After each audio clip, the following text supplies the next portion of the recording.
Nous avons, pour la première fois, réuni tous ces films.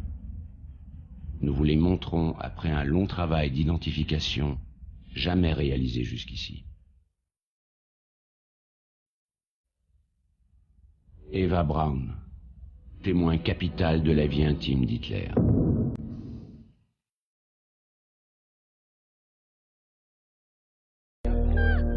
Tous ont la consigne de ne jamais parler d'Eva Braun. Elle est la maîtresse du Führer, mais secrète. Il lui fait des baisements cérémonieux comme à toutes les femmes qu'il rencontre. Personne ne doit en parler, le personnel doit rester discret, le public ne doit pas savoir. Elle est officiellement une secrétaire parmi les autres, mais avec un meilleur salaire, 1000 marks, dans les 4000 € par mois. Il semble qu'Hitler ait trouvé en Eva Braun la partenaire idéale.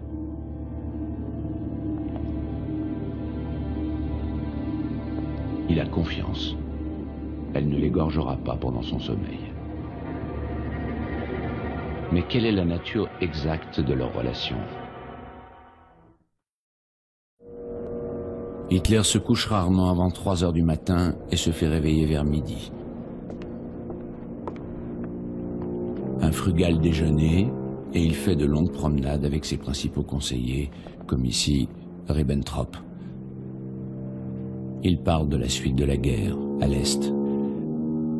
Ce que veut Hitler, c'est conquérir les terres de l'Est pour les redistribuer aux Allemands. Eva Braun ne s'en fait pas. Elle est de plus en plus certaine de la victoire. Elle croit, comme tous les Allemands, que les armes secrètes vont renverser la situation. Hitler semble bien fatigué. Sa moustache a blanchi, son teint est devenu cireux.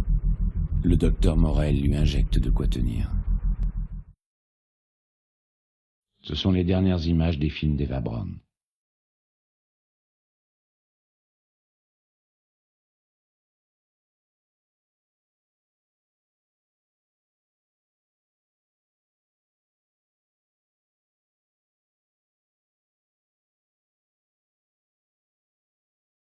Hitler repart pour Berlin bombardé nuit et jour, puis encerclé par les Russes.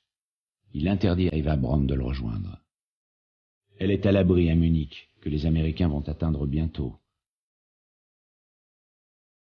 Elle désobéit et le rejoint dans le bunker.